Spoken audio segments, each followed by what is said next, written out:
네,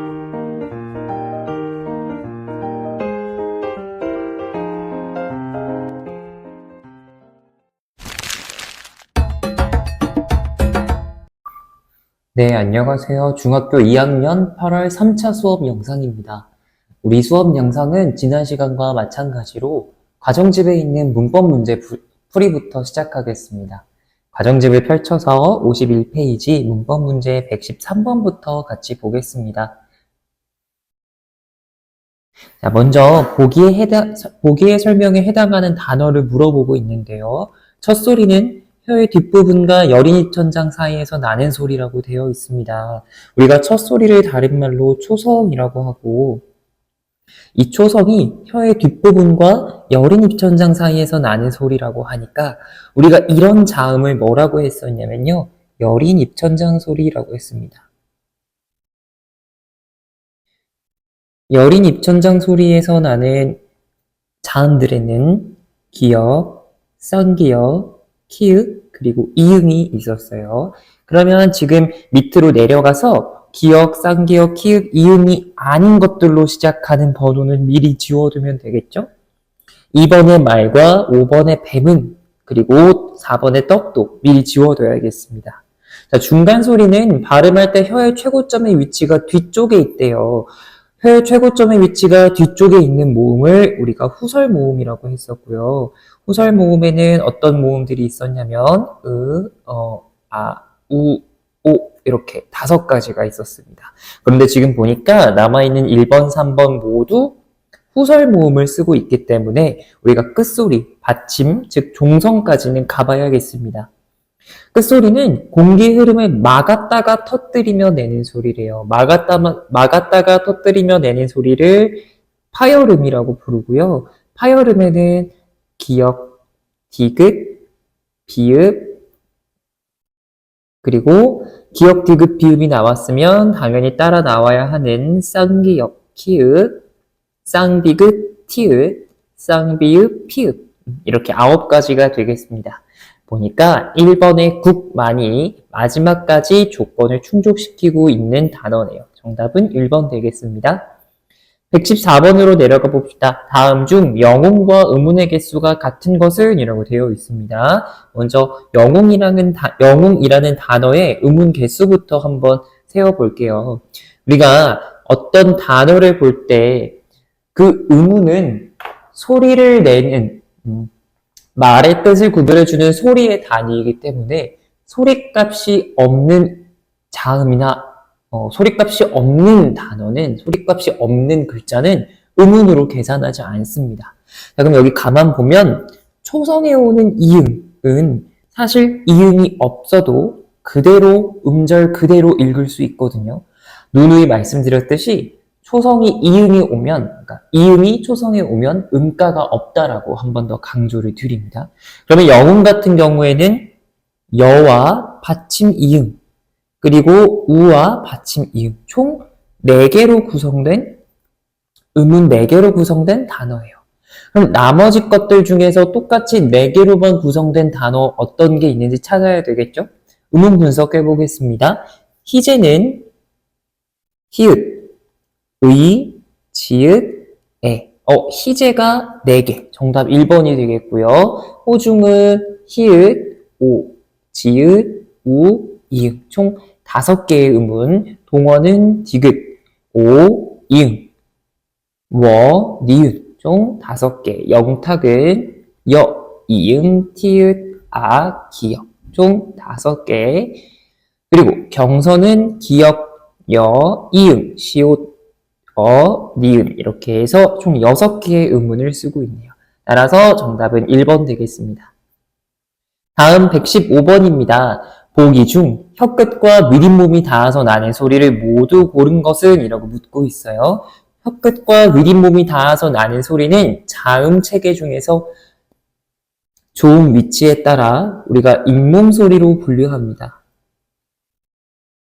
잇몸 소리에는 비음인 니은과 파열음인 디귿, 쌍디귿, 티읕, 그리고 유음인 리을, 마찰음인 시옷, 쌍시옷 이렇게 있었어요. 총 7개의 자음이 해당되는데요. 이 모든 것들을 포함하고 있는 선지를 고르면 되는데 정답은 4번 되겠습니다. 다음 116번입니다. 보기에 쓰인 의문에 대해 설명한 내용으로 적절하지 않은 것을 골라보라고 나와 있어요. 우리는 울릉도에 간다 이런 보기가 나와 있는데 이 문장 전체를 의문 분석하면 너무 오래 걸리니까 선지에서 말하는 의문이 쓰였는지 안 쓰였는지 여부를 판단하면서 문제를 풀겠습니다. 먼저 1번에서는 유음이 쓰였다고 되어 있어요. 유음은 자음 리을을 가리키는 설명이고요. 지금 보니까 우리, 울, 릉 이런 단어에 유음이 들어갔으므로 1번은 정답이 아니겠습니다.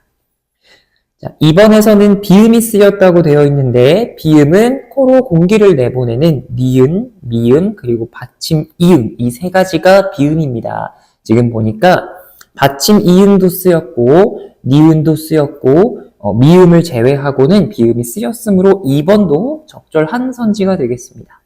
3번은 전설 모음에 대한 설명인데요. 전설 모음은 이, 에, 유, 에 이렇게 5가지의 모음인데요. 우리 할 때 그 리, 이, 그리고 울릉도에 할 때 에 등등 전설 모음이 쓰였기 때문에 적절한 선지입니다. 4번은 원순 모음이 쓰였다라고 되어 있는데요. 원순 모음은 우, 오, 으처럼 발음할 때 입술이 둥글게 앞으로 말리는 모음을 가리키는 말인데요. 지금 보기 문장에는 원순 모음이 쓰였죠. 자, 그럼 정답은 5번이 되겠는데요. 이중 모음이 쓰였다라고 되어 있어요. 지금 우리가 체계에 따라서 분류한 모음은 모두 발음할 때 구강이 변하지 않는 단모음에 해당되는 모음들인데요. 이중모음은 발음할 때 구강 구조에 변화가 발생하는 모음을 가리키는 말입니다. 총 11개의 이중모음이 있는데 한번 같이 따라 쓰면서 외워봅시다. 야, 여, 요, 유, 예, 그리고 의처럼 반모음 이 계열 이중모음들이 있고요. 와, 워, 왜, 반모음 오, 우 계열 이중모음이 있습니다. 그래서 다 해서 지금 개수를 세어보면 7개에 4개 해서 11개 나오죠. 단모음이 10개, 이중모음이 11개에서 모음은 21개입니다. 이 정도는 알고 계셔야 돼요. 117번 보겠습니다. 모음 의에 대해 설명한 내용 중에서 적절하지 않은 것을 골라보래요. 문제를 풀기 전에 우리 모음 의는 어떤 조건을 갖추고 있는, 어떤 특징을 가지고 있는 모음인지를 한번 생각을 해봅시다. 자, 모음 의는요, 우리가 으 하고 발음해보면 입이 많이 벌어지지 않는 모음이죠. 우리가 혀의 높이에 따라서 고모음, 중모음, 저모음으로 나누는데요. 우리가 입을 벌릴 때는 아래턱이 아래로 내려가기 때문에 입을 벌리지 않을 때보다 상대적으로 혀의 높이가 낮아집니다.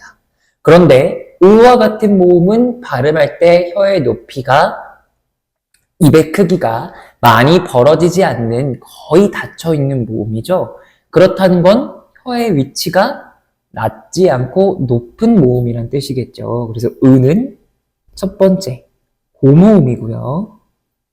자, 두 번째, 발음해보면 알겠지만 입술이 둥글게 말리지 않고 평평하게 펼쳐지는 평순 모음입니다. 세 번째는 구분하기 좀 어려울 수도 있는데요. 으 하고 발음했을 때 앞니 뒤에 공간이 생기는 걸 알 수 있을 거예요. 잘 못 느끼겠다면 모음 이와 비교해서 발음해보세요. 모음 이와 으를 번갈아 가면서 발음하다 보면 이에서 으로 넘어갈 때 혀가 뒤로 쭉 밀려나는 걸, 목구멍 가까이 밀려 들어간다는 걸 느낄 겁니다. 왜 밀려 들어갈까요? 혀의 최고점의 위치가 뒤가 되기 때문이죠. 뒷부분이 말려서 높아지기 때문에 상대적으로 앞부분에 공간이 생긴 느낌이 듭니다. 자, 이런 모음을 소설 모음이라고 했었죠. 자, 그럼 모음, 의에 대해서 우리가 다 알았으니까 문제 풀면 되겠네요. 1번, 발음할 때 혀의 높이가 가장 높다라고 하는 설명은 맞는 설명이 되겠고요. 2번, 입술을 둥글게 오므리지 않고 발음한다라는 평순 모음에 대한 설명도 적절하겠습니다. 3번 발음할 때 혀의 최고점의 위치가 혀의 앞쪽에 있다라는 이거는 전설 모음에 대한 설명이죠. 근데 우리가 아까 분석한 바와 같이 모음은 후설 모음이므로 3번이 적절하지 않은 선지가 되겠네요. 4번 발음할 때 입술 모양이나 혀의 위치가 변하지 않는 단모음, 이중모음이 아닌 단모음이 맞고요. 5번 발음할 때 가장 입을 작게 벌려서 발음하는 고모음에 해당되는 모음이었습니다. 따라서 정답은 3번이겠습니다. 다음 118번입니다. 보기의 설명에 해당하는 자음을 고르라고 되어 있어요. 자, 첫 번째 보기는 두 입술 사이에서 나는 소리래요. 자음의 좋은 위치에 따른 분류로 우리가 구분을 해보면 두 입술 사이에서 나는 소리를 입술 소리라고 불렀고요. 이 입술 소리를 다른 말로는 양순음이라고 불렀습니다. 양순음에는 총 4가지 자음들이 포함되는데요. 미음, 비읍, 쌍비읍, 그리고 피읍입니다. 모두 발음을 해보면 느, 브, 뿌, 프처럼 양쪽 입술만을 가지고 만들어지는 자음이에요. 근데 이 중에서 입안의 통로를 막고 공기를 코로 내보내면서 내는 소리, 이걸 무슨 소리라고 했었죠? 우리가 코 빗자를 써서 비음이라고 했었죠. 공기를 코로 내보내면서 내는 비음, 저 4개 중에는 유일하게 미음만이 비음에 해당됩니다. 따라서 정답은 3번이 되겠습니다. 다음은 119번입니다. 보기의 밑줄에 해당하는 자음을 고르라고 되어 있어요. 지금 밑줄이 어디에 쳐져 있냐면 예사소리라는 말에 쳐져 있습니다.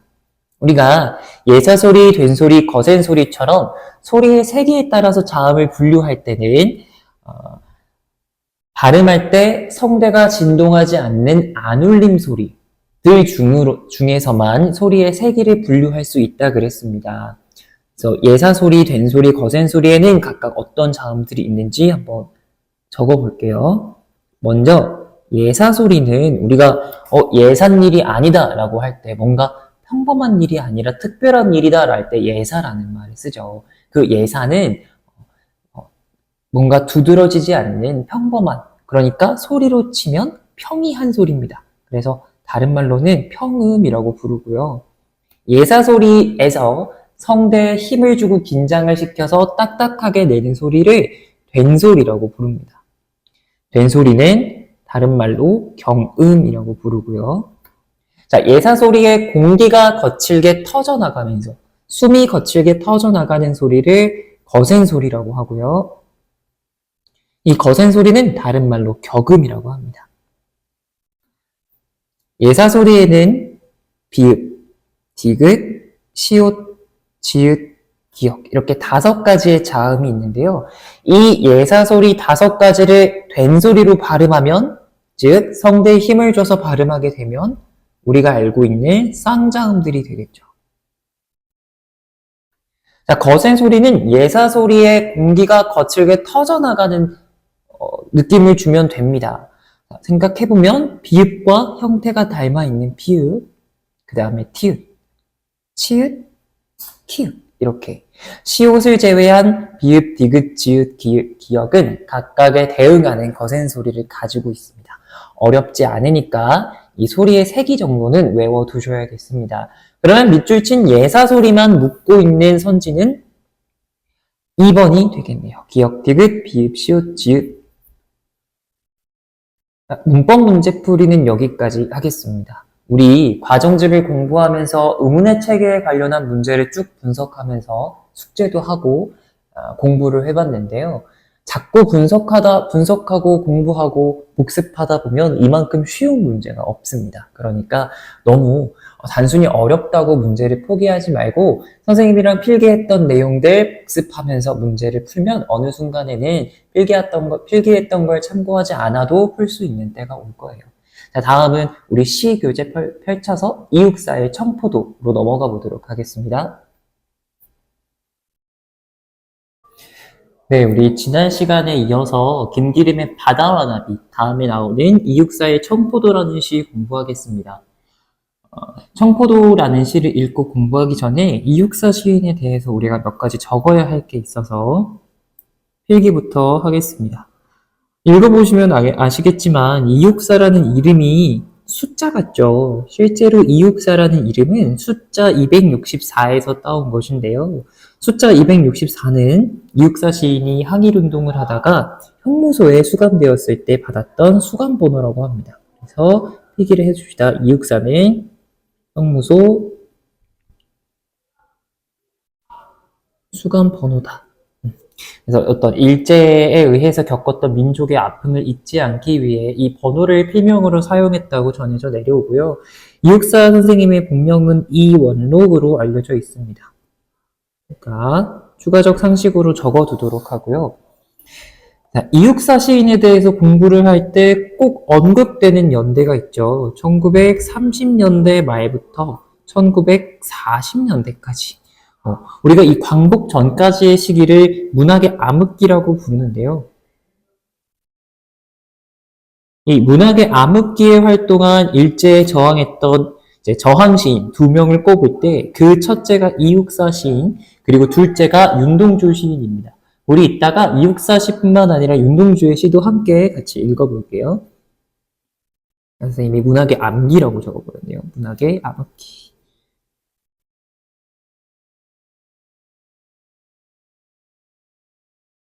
문학의 암흑기에 활동했던 저항 시인이다.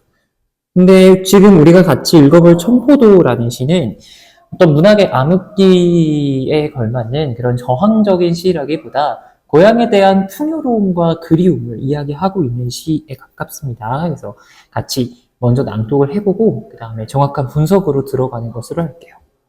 자, 읽겠습니다. 청포도. 내고장 7월은 청포도가 익어가는 시절. 이 마을 전설이 주저리 열리고 먼데 하늘이 꿈꾸며 아랄이 들어와 박혀. 하늘 밑 푸른 바다가 가슴을 열고 흰 돛담배가 곱게 밀려서 오면 내가 바라는 손님은 고달픈 몸으로 청포를 입고 찾아온다고 했으니 내 그를 맞아 이 포도를 따 먹으면 두 손은 한폭 적셔도 좋으련. 아이야, 우리 식탁엔 은쟁반에 하얀 모시수건을 마련해 두렴. 지금 읽어보면 알겠지만 청포도의 이미지가 계속 반복되고 있고 단순히 청포도라는 어휘뿐만 아니라 청포도가 주는 모향으로서의 음성상징어가 여러 가지 고향을 상징하는 시어들과 함께 등장을 했습니다. 그러면 분석을 해볼까요? 1년부터 보겠습니다. 이 시는 미리 말씀드리듯이 기승전결로 구성이 되어 있는데요. 먼저 1년은 기에 해당되는 부분입니다. 내고장 7월은 청포도가 익어가는 시절이라고 되어 있어요. 우리 청포도의 이미지를 좀 생각을 해보면 포도알이 가지에 알알이 달려서 주렁주렁 매달린 그 모양새를 생각해보면 뭔가 빈약하지 않고 풍요로운 느낌이 되죠. 이 청포도는 화자가 말하는 고향의 이미지를 결국 상징합니다. 근데 이 내고장 7월이 청포도가 익어가는 시절이에요. 이 청포도에는요, 마을의 전설이 주저리 열리고 하늘이 아랄이 들어와서 박혀 있대요.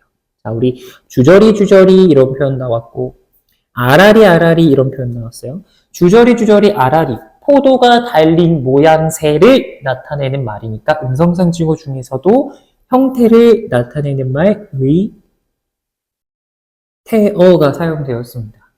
자, 이 포도에는 전설도 주로 어떤 마을의 어떤 전통도 마을의 오래된 이야기가 들어와서 박히고 그리고 하늘이 꿈꾸며 들어와 박혔대요. 자, 우리 하늘이라는 시어를 좀 생각을 해봅시다. 우리가 보통 문학뿐만 아니라 일상생활에서도 하늘이라고 하는 것의 원형적 상징을 생각해 봐야 돼요. 하늘은 우리한테 부정적인 존재이기보다는 우리의 소망이나 아니면 뭐 희망 혹은 도달하고 싶은 이상을 상징하기 위한 자연물로 많이 등장합니다. 이 승에 해당되는 이어는요, 포도의 이미지를 빌려서 고향의 풍요로움을 나타내고 있어요. 적을까요? 고향의 풍요로움. 자, 지금 영상에서 필기하고 있는 거 우리 친구들도 다 똑같이 따라 적어야 합니다.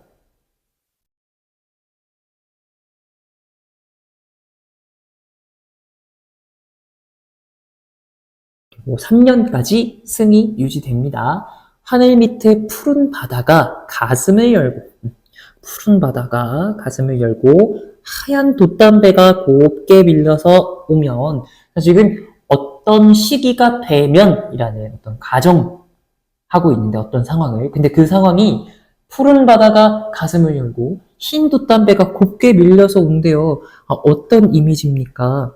범상치 않은 뭔가 좋은 일 그리고 신비로운 일이 벌어질 듯한 느낌이죠. 상서로운 이미지입니다. 3년에서는 기다리는 날이 화자가 기다리는 날이 상서로운 이미지로서 그려지고 있고 자 3년이 뭔가 이미지로서 잘 다가오는 이유는 푸른색과 흰색의 색채 대비가 한 연 안에서 일어나고 있기 때문입니다. 그래서 추가로 여기다가 적을 건데요. 우리가 색깔을 눈으로 감각하기 때문에 이 색채어는 시각적 심상이라고도 합니다. 시각적 심상에 대비가 일어나고 있다. 서로 다른 색깔의 색채어가 한 연 안에서 조화롭게 어울리면서 색채어로서 대비되고 있다. 이제 전으로 가봅시다. 내가 바라는 손님은 고달픈 몸으로 청포를 입고 찾아온다고 했습니다. 화자가 기다리고 있는 손님이라는 존재, 화자가 기다리는 존재겠지만 우리가 이 시대를 좀 생각해서 적어보자고요. 이 시가 창작된 시기를 생각했을 때 화자가 진심으로 염원하고 있는 존재. 근데 그 존재가 쉽게 오는 존재가 아니라 뭔가 희생을 거쳐서 고달프게 오는 존재. 뭐겠습니까? 조국의 광복이겠죠.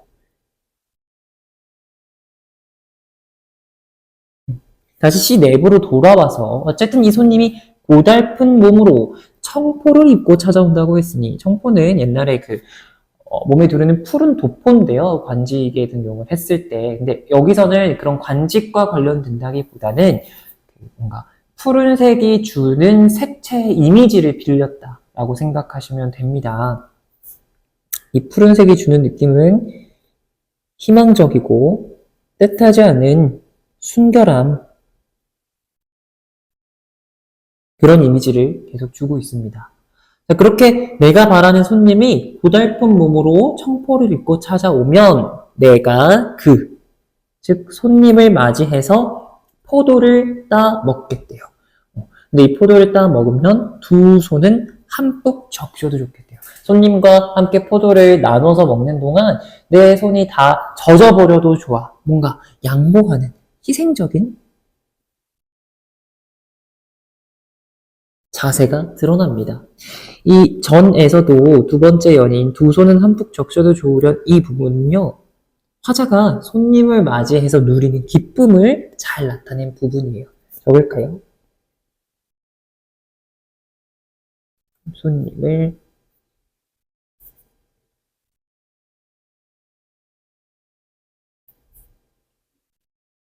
맞이해 누리는 기쁨. 자, 이제 마지막 결 부분으로 가면 손님도 화자도 아닌 제3의 인물이 등장하죠. 아이야 라고 이렇게 대상을 부르고 있어요. 아이야, 우리 식탁에는 은쟁반에 하얀 모시수건을 마련해 두렴. 보면 우리는 하얀이라고 하지 않고 하얀이라는 말을 쓸 텐데 여기서는 하얀이라고 늘렸어요.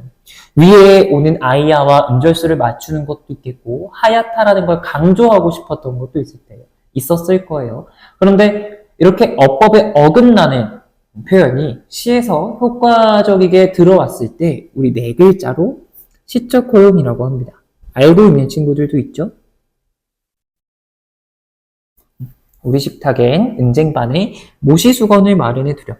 아까 앞에 나왔던 흰 돛담배 그리고 흰 돛담배와 마찬가지로 이 은쟁반이라는 시어 그리고 모시수건이라는 시어 하얀 모시수건이라는 시어 모두 색채어로서 흰색의 색채어가 쓰였죠. 자, 일단 마지막 결 부분에 대해서 얘기를 좀 해둡시다. 손님이 아직 도착하지 않았어요. 온다라고 가정만 했을 뿐. 근데 그 손님을 맞이해서 내가 손이 다 젖으면 닦을 모시수건을 미리 마련해 두겠대요. 이거는 손님이 올지 안 올지 모르겠어 왔으면 좋겠어요 하는 정도가 아니라 손님이 반드시 옳이라고 확신하는 태도입니다. 이렇게 확신하는 태도를 다른 말로는 예언자적 태도라고 하고요.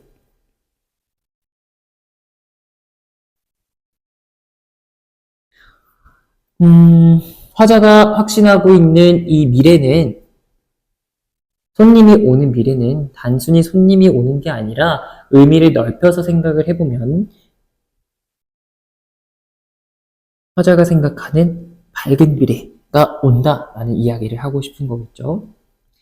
계속 색채어를 강조해서 시를 읽었는데 이 시는 청색시어와 백색시어가 색채어로 등장해서 시각적 심상의 대비를 일으키는 특징이 가장 두드러집니다. 자, 우리 먼저 파란색과 초록색을 구분하지 않고요. 그 두 가지를 청색으로 묶어서 어떤 시어가 나왔었는지 한번 생각을 해봅시다.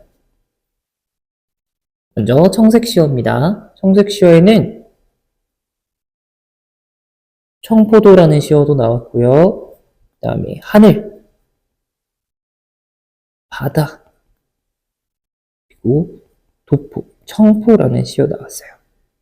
다음 백색입니다. 백색의 시어에는 어떤 거 나왔죠? 첫 번째 흰 돛담배, 두 번째는 모시수건, 세 번째는 은쟁반. 은쟁반이 왜 백색이에요? 은쟁반이 반사하는 그 빛을 떠올려 보면 우리가 굳이 색채열을 두 개로 묶는다면 백색에 들어가겠죠. 청색보다는 백색에 훨씬 가까우니까요. 자, 이렇게 시각적 심상의 대비를 통해서 색채어의 대비를 통해서 이미지를 강화하고 마치 그림처럼 회화적으로 표현하고 있는 시였습니다. 이육사의 청포도라고 하는 시, 색채어가 많이 사용된 시 함께 읽어봤습니다. 넘겨서 나이 덕의 귀뚜라미 시 공부하겠습니다. 먼저 낭독부터 할게요. 귀뚜라미. 높은 가지를 흔드는 매미 소리에 묻혀 내 울음 아직은 노래 아니다. 차가운 바닥 위에 토하는 울음. 풀잎 없고 이슬 한 방울 내리지 않는. 지하도 콘크리트 벽 좁은 틈에서 숨 막힐 듯 그러나 나 여기 살아있다. 귀뚜루루 뚜루루 보내는 타전 소리가 누구의 마음 하나 울릴 수 있을까? 지금은 매미떼가 하늘을 찌르는 시절. 그 소리가 거치고 맑은 가을이 어린 풀숲 위에 내려와 뒤척이기도 하고 계단을 타고 이 땅 밑까지 내려오는 날 발길에 눌려오는 내 울음도 누군가의 가슴에 실려가는 노래일 수 있을까? 작품 어땠나요? 귀뚜라미가 시의 화자로 등장했는데요. 이 시의 화자로 등장한 귀뚜라미가 어떤 사람들을 상징하고 있는지 생각하시면서 분석 같이 해보겠습니다. 자, 높은 가지를 흔드는 매미 소리에 묻혀 있대요. 이 높은 가지는 매미가 거주하는 공간이고요. 이 매미가 지금 기승을 부리고 있는 것 같아요. 소리에 묻혔다라고 해요. 그래서 내 울음은 아직은 노래가 아니래요. 자, 여기서 나는 누구입니까? 앞서서 우리가 생각해 본 것처럼 귀뚜라미가 이 시의 화자로 등장했어요. 귀뚜라미 자기 자신의 울음은 아직은 노래가 아니래요. 그러면 이 울음이라고 하는 거는 귀뚜라미의 현재 상황이자 그 노래는 귀뚜라미가 다가가고 싶은 자기 울음이 노래가 되기를 바라니까 귀뚜라미가 생각하는 지향점이죠. 지금 보니까 매미랑 귀뚜라미가 서로 대조되고 있어요. 그렇죠? 적읍시다. 대조적이고 그 처지가 확연하게 대비됩니다. 자, 그러면 현재 계절은 언제인 것 같습니까? 아직 귀뚜라미가 노래로서 자신의 울음을 내보이지 못하고 매미 소리에 묻혀 있대요. 현재는 여름이죠. 이렇게 귀뚜라미를 화자로 내세워서 사람처럼 표현했습니다. 바로 나와야죠. 의인법이 이 시에는 사용되고 있구나. 이연으로 가봅시다. 차가운 바닥 위에 토하는 울음. 얘들아, 차가운 바닥, 이거 무슨 심상입니까? 피부로 느끼는 차가운 바닥.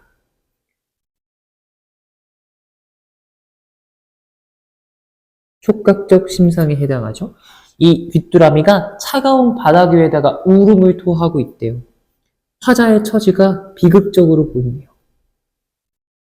풀립도 없고 이슬 한 방울 내리지 않는, 즉 굉장히 척박한 지하도 콘크리트 벽 좁은 틈에서 차갑고 풀립도 없고 이슬 한 방울 내리지 않는 지하도 콘크리트 벽 좁은 틈은 귀뚜라미에게 생명력을 상실한 공간입니다. 이 생명력을 상실한 공간은 매미가 주로 거주하고 있는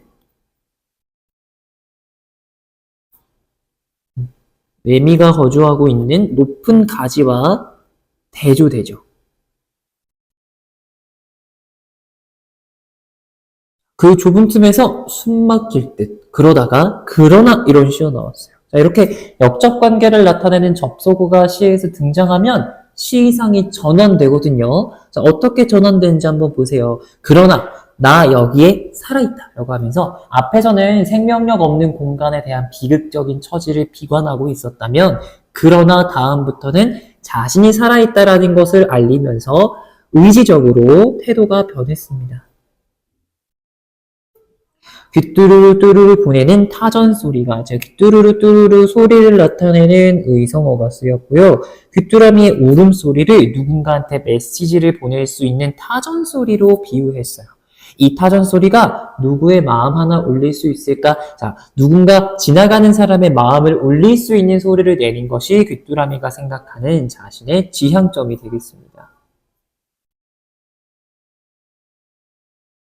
자, 지금은 매미떼가 하늘을 찌르는 시절. 자, 마찬가지로 앞에서 나온 것과 같이 여전히 지금이라고 하는 시절은 여름인 계절입니다. 그 소리가 거치고 맑은 가을이 어린 풀숲 위에 내려와 뒤척이기도 하고, 자, 가을이라고 하는 날씨, 즉 계절이 풀숲 위에 내려와 뒤척일 수 있는 존재로 묘사되었어요. 살아있지 않은 어떤 관념을 살아있는 것처럼 표현하는 거 우리 활유법이라고 이전에 배운 바가 있고요. 즉 완연한 가을이 되면 계단을 타고 이 땅 밑까지 가을이 내려오는 날이 되면 발길에 눌려오는 나의 울음도, 여기서 이 울음은 귀뚜라미가 생각하기에 지나가는 사람들한테 감동을 주지 않는, 그저 뒷전에서 흘러 지나쳐가는 그런 소리입니다. 이 발길에 눌려서 오는 나의 울음도 나중에 결국에는 누군가의 가슴에 실려가는 노래가 될 수 있을까 하면서 자신의 울음소리가 감동을 주는 소리가 되기를 소망하고 있습니다. 이 정도 필기만 해도 문제 푸는데 큰 어려움은 없을 것 같습니다. 그러면 생각을 해봐야 돼요. 이 귀뚜라미가 상징하고 있는 사람들은 어떤 사람들일까요? 뭔가 척박하고 생명력이 없고, 즉 되게 외롭고 쓸쓸하게 좁은 곳에서 사람들한테 감동이 되는 무언가를 만들 수 있도록 노력하고 있는 사람이거든요. 우리가 생각을 해보면 무명 가수나 무명 작가, 유명하지 않은 시인, 뭐 이런 사람들로 생각을 해볼 수가 있겠습니다. 지금 자기가 되게 어렵고 힘들게 창작하고 있는 이것이 나중에는 많은 사람들한테 감동을 줄 수 있는 것이 될 수 있지 않을까 하고 기대하고 있는 어떤 의지가 엿보였습니다. 문제 풀어보시고 넘겨서 윤동주의 별에는 밤 공부해 보겠습니다. 좀 전에 이육사의 시 청포도를 공부하면서 윤동주 시인이 일제강점기의 저항 시인이자 1930년대 후반부터 40년대 초반까지 문학의 암흑기에 창작했던 시인이라고 함께 배웠습니다. 근데 이 윤동주 시인은요, 저항 시인이기는 하지만 이육사 시인과 달리 저항 의식보다는 다른 태도가 더 많이 드러납니다. 일단 적을게요. 윤동주 시인에다가 일제강점기 저항 시인, 문학의 암흑기에 활동했던 시인입니다. 근데 이 윤동주 시인의 주된 어떤 정서나 심상은 소시민으로서의 부끄러움, 또는 자기 행동에 대한 끝없는 성찰과 반성이 그것입니다. 그러면 이 시에서도 그런 정서가 잘 드러나는지 우리가 한번 봐야 되겠죠? 별에는 밤 낭독하고 분석 들어가겠습니다. 별에는 밤. 계절이 지나가는 하늘에는 가을로 가득 차 있습니다. 나는 아무 걱정도 없이 가을 속의 별들을 다 헤일 듯 합니다. 가슴 속에 하나둘 새겨지는 별을 이제 다 못 헤든 것은 쉬이 아침이 오는 까닭이요. 내일 밤이 남은 까닭이요. 아직 나의 청춘이 다하지 않은 까닭입니다. 별 하나의 추억과 별 하나의 사랑과 별 하나의 쓸쓸함과 별 하나의 동경과 별 하나의 시와 별 하나의 어머니, 어머니. 어머님, 나는 별 하나의 아름다운 말 한마디씩 불러봅니다. 소학교 때 책상을 같이 했던 아이들의 이름과 태, 경, 옥 이런 이국 소녀들의 이름과 벌써 아기 어머니가 된 계집애들의 이름과 가난한 이웃 사람들의 이름과 비둘기, 강아지, 토끼, 노새, 노루, 프랑시스전, 라이네 마리아 릴케 이런 시인의 이름을 불러봅니다. 이네들은 너무나 멀리 있습니다. 별이 아스라이 멀듯이. 어머님, 그리고 멀리, 당신은 멀리 북간도에 계십니다. 나는 무엇인지 그리워 이 많은 별빛이 나린 언덕 위에 내 이름자를 써보고 흙으로 덮어버렸습니다. 따는 밤을 새워 우는 벌레는 부끄러운 이름을 슬퍼하는 까닭입니다. 그러나 겨울이 지나고 나의 별에도 봄이 오면 무덤 위에 파란 잔디가 피어나듯이 내 이름자 묻힌 언덕 위에도 자랑처럼 풀이 무성할 계획이다. 한국인들이 굉장히 사랑하는 시인이자 그 중에서도 가장 유명한 시 별해는 밤이었습니다. 공부와 별개로 이 시에 대해서 잘 알고 있으면 좋은 점이 많을 거예요. 많은 사람들이 좋아하고 사랑하는 시거든요. 별에는 밤 분석해 볼 테니까 공부도 공부지만 분석하는 걸 토대로 다시 한번 읽어보면서 시가 주는 분위기나 느낌을, 정서를 제대로 감각해 보시기 바라겠습니다. 자, 먼저 별을 헨다라고 하면요. 별을 헤아려 본다. 즉 별을 샌다라는 뜻입니다. 별을 세어보는 밤. 계절이 지나가는 하늘에는 가을로 가득 차 있습니다. 우리가 가을에는 하늘이 맑아서 밤에도 별이 잘 보이죠. 화자는 아무 걱정도 없이 가을 속의 별들을 다 셀 것 같대요. 그런데 가슴 속에 하나둘 새겨지는 별을 이제 다 세지 못하는 까닭이 3개나 나옵니다. 첫 번째는 쉬 아침이 오는 까닭이요. 두 번째는 내일 밤이 남은 까닭이요. 세 번째는 아직 나의 청춘이 다하지 않은 까닭입니다. 라고 되어 있어요. 쉬 아침이 오는 까닭은 화자의 의지와는 무관한 이유예요.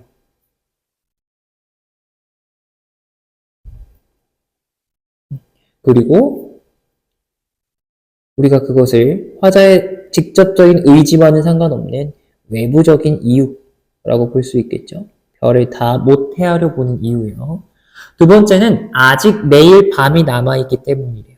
그래서 우리가 마음에 여유가 넘쳐서 급하게 별을 셀 필요가 없다.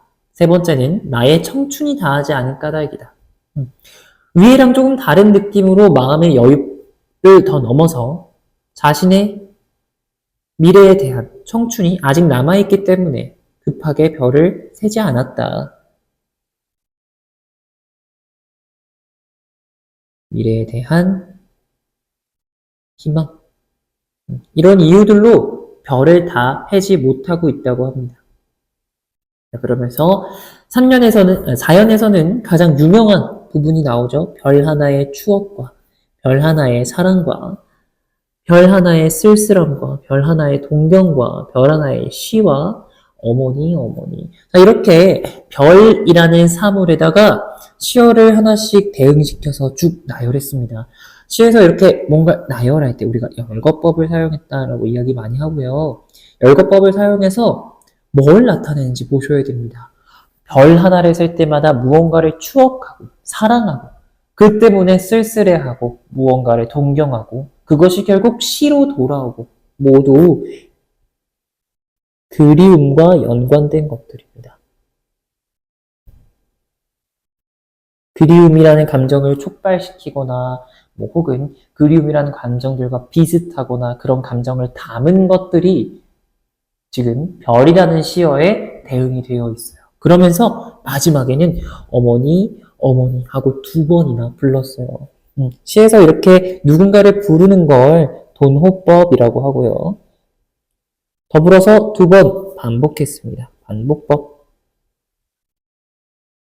자, 그러다가 위에서는 한 년 한 년 글자가 많지 않아서 한행 글자가 많지 않아서 어떤 호흡을 좀 길게 가면서 천천히 읽을 수 있었는데 여기서부터는 호흡이 빨라집니다. 우리가 그런 걸 시에서 변주가 일어났다라고 이야기하는데요. 호흡이 빨라지면서 어떤 말들이 나오는지 봅시다. 자, 별 하나의 어머니 어머니 부르다가 어머님 나는 별 하나의 아름다운 말을 한마디씩 불러봅니다. 소학교 때 책상을 같이 했던 아이들의 이름, 폐, 경, 옥 이런 이국 소녀들의 이름, 벌써 아기 어머니가 된 계집애들의 이름과 가난한 이웃 사람들의 이름과 비둘기, 강아지, 토끼, 노새, 노루, 프랑시스 잠, 라이네 마리아 릴케 이런 시인의 이름을 불러봅니다. 그러면 여기서 화자가 말하던 아름다운 말이란 무엇인가요? 그 어떤 이름들을 가리키는 말이죠. 근데 이게 어떤 이름들인지가 중요하겠죠. 그냥 이름이 아니라 과거 자신의 주변에 있던 사람들 혹은 사물들, 동물들, 대단하지 않은 소박한 것들 그리고 사소한 기억들에서 비롯되는 그런 이름들 모두 화자에게 그리움을 불러일으키는 그 이름들을 별 하나마다 불러본대요.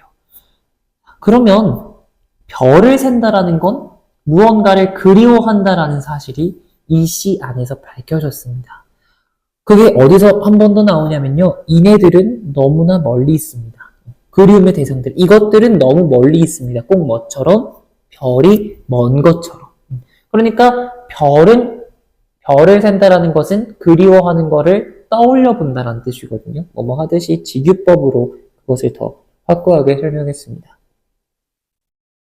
다시 어머님 도노법을 써서 부르고 그리고 당신은 멀리 북간도에 계십니다. 멀리라는 말을 강조했어요. 왜? 뭐처럼 멀어요? 별처럼. 별이 멀듯이 멀리 북간도에 계십니다.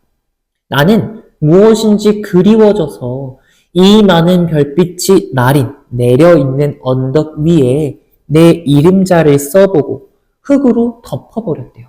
자, 우리가 흙에다가 자기 이름을 써보고 그거를 흙으로 다시 덮는 거 어떤 심정일까요?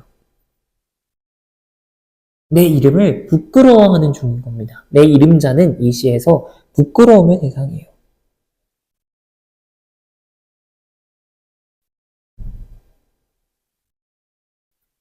우리 아까 앞에서 공부했었죠. 윤동주 시인의 주된 심상은 부끄러움과 그것으로부터 비롯된 반성과 성찰이라고요. 이 시에서도 마찬가지로 성찰적인 태도가 보입니다. 자기의 이름을 쓰고 흙으로 그것을 덮어버리니까요.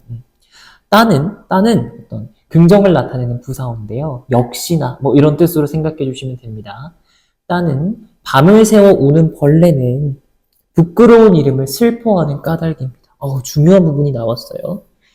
밤은 이 시에서 부정적인 현실로 그려지고요. 이 부정적인 시간을 우는 벌레가 왜 우나 했더니 화자가 생각하기에는 자신의 이름을 부끄러워하기 때문이래요. 부끄러워 슬퍼하기 때문이래요. 방금 좀 전에 자신의 이름을 써보고 흙으로 덮어버린 건 화자 자신이었잖아요. 근데 그 정서가 벌레에게 이입되었죠. 이 벌레는 시에서 감정이입의 대상입니다.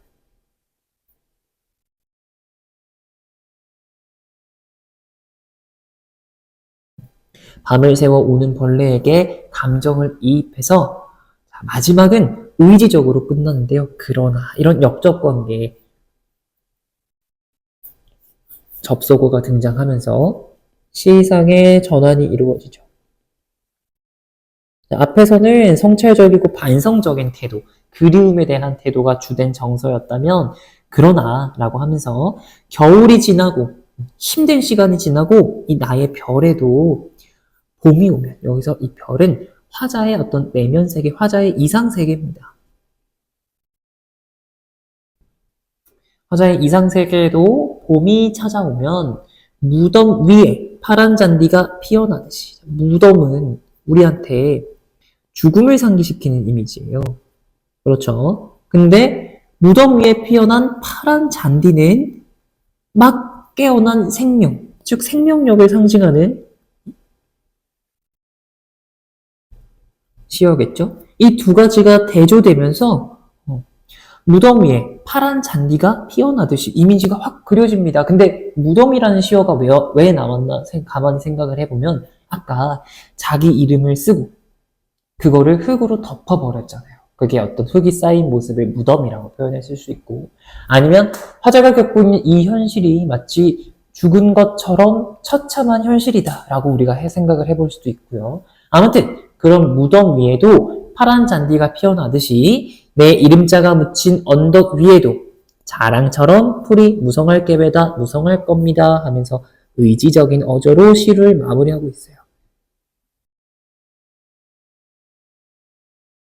이 시는 읽어본 친구들 중에 알아차린 친구도 있고 아닌 친구도 있겠지만, 현재 상황, 화자가 잠시만요, 현재라고 바꿔 적을게요. 화자가 현재 별을 세며 언덕 위에 있다가 그 별을 세다가 과거에 그리운 것들에 빠져서 이야기를 하다가 다시 현재로 돌아왔다가 앞으로 자신이 지향할 미래를 그리는 방식으로 구성이 되어 있습니다. 시의 구조를 간략하게 적어봤고요. 눈치챈 친구들도 있고 아닌 친구들도 있을 거예요. 자, 어느 부분에서 그런 것이 전환되는지 보겠습니다. 3년쯤에 보면은 까닭입니다 라고 하면서 여기까지가 현재 별을 세고 있는 상황이라면 이 다음 별 하나의 추억과 하면서 과거를 회상하기 시작하죠. 쭉 어머님 이야기부터 회상을 마치고 나면 계십니다 에서 회상이 끝나고 나는 무엇인지 그리워 언덕 위에 이름자를 써보는 현재 상황으로 돌아오죠. 그러다가 현재의 자신의 처지에서 반성하고 성찰하다가 그러나부터 다가올 미래에 대한 의지를 드러내는 미래에 대한 이야기를 말하는, 노래하는 구조로 변화합니다. 이 구조적 틀까지도 이해를 하시면 참 좋겠습니다. 별을 세면서 화자가 자기가 그리워하는 것들을 하나씩 헤아려 보고 그것들을 다 헤아리고 나니 자신이 잠시 부끄러워졌다가 그러나 내가 더 이상 부끄럽지 않도록 내 어떠한 자랑이 될 수 있도록 내 이름을 묻은 무덤 위에도 파란 잔디가 피어나듯이 자랑처럼 풀이 무성할 겁니다. 그런 시절이 올 겁니다. 하고 의지를 드러내는 시였습니다. 윤동주의 별에는 반 함께 공부했습니다. 문제 다 푼 친구들은 넘겨서 정철의 훈민가를 마지막으로 이번 영상 마치겠습니다. 훈민가, 공부하기 전에 정철에 대해서 우리가 좀 배울게요. 조선시대의 정철은 강원도에서 관찰사로 지낸 적이 있었는데요.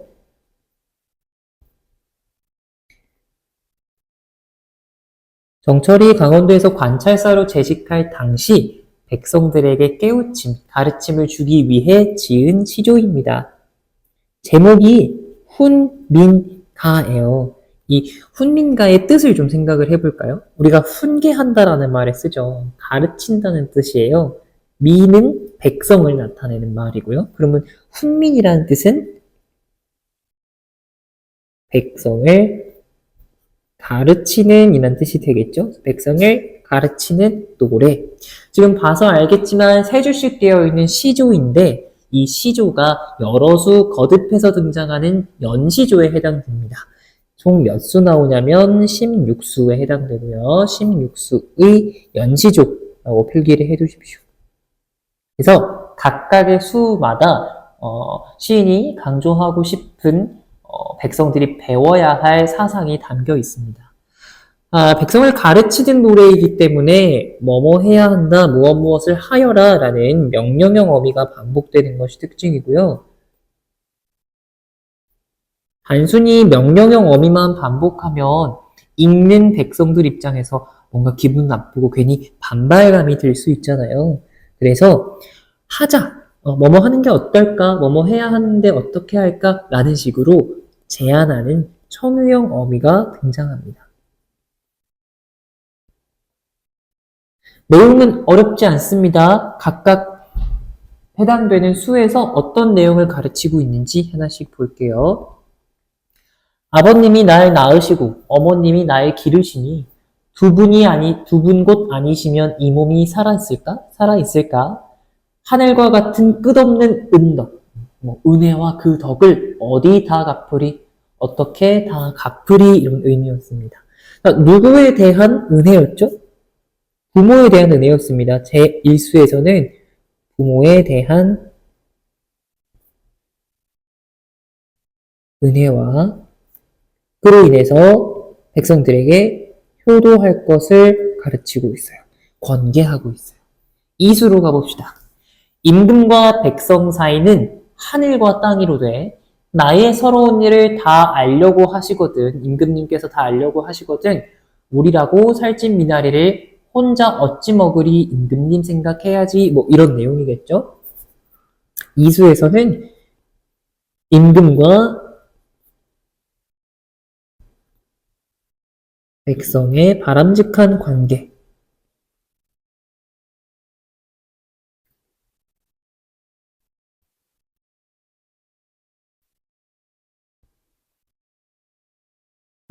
가르치고 있습니다. 자, 삼수입니다. 형아, 아우야, 네 살을 만져봐. 누구에게서 태어났길래 양자, 겉모습이 이렇게 같으신가? 비슷하신가?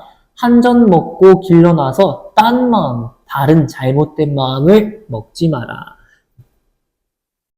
삼수에서 이야기하는 관계는 형제죠. 형제 간에 지켜야 할 우애를 가르치고 있습니다. 팔수입니다. 마을 사람들아, 옳은 일을 하자꾸나. 사람이 되어 태어나서 옳지 못하면 마소, 말과 소를 갓 곶갈 씌워서 밥 먹이나 다르랴. 즉, 사람이 되어 태어나서 제대로 된 행동을 해야 된다. 올바른 행실을 해야 한다.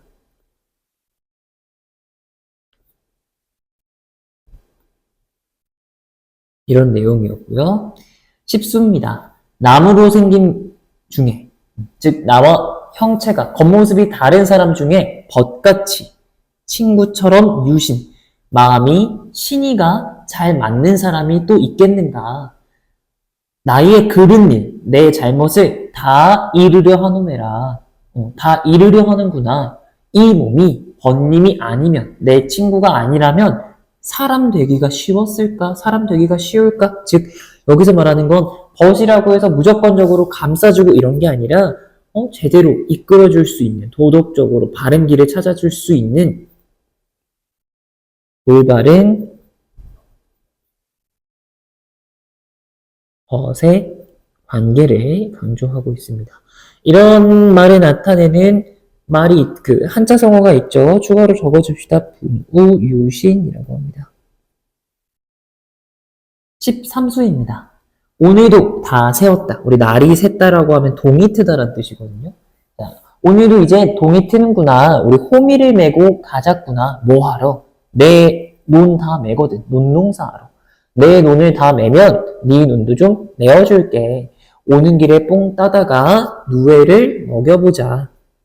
13수에서는 농사일에 대한 이야기를 하고 있어요. 근데 그 농사일을 각자 열심히 하는 게 아니라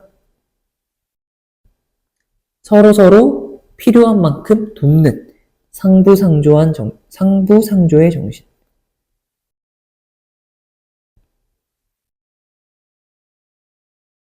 을 강조하고 있습니다.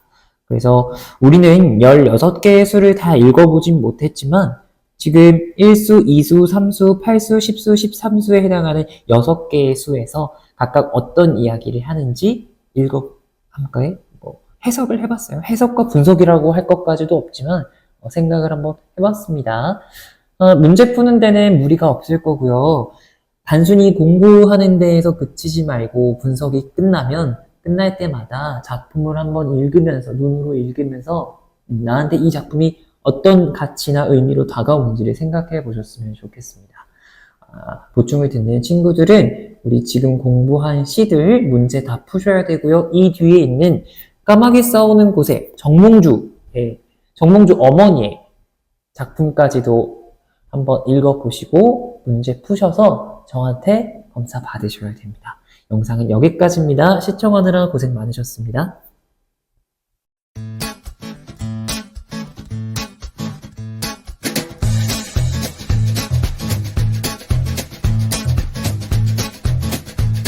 학원으로 전화 주세요.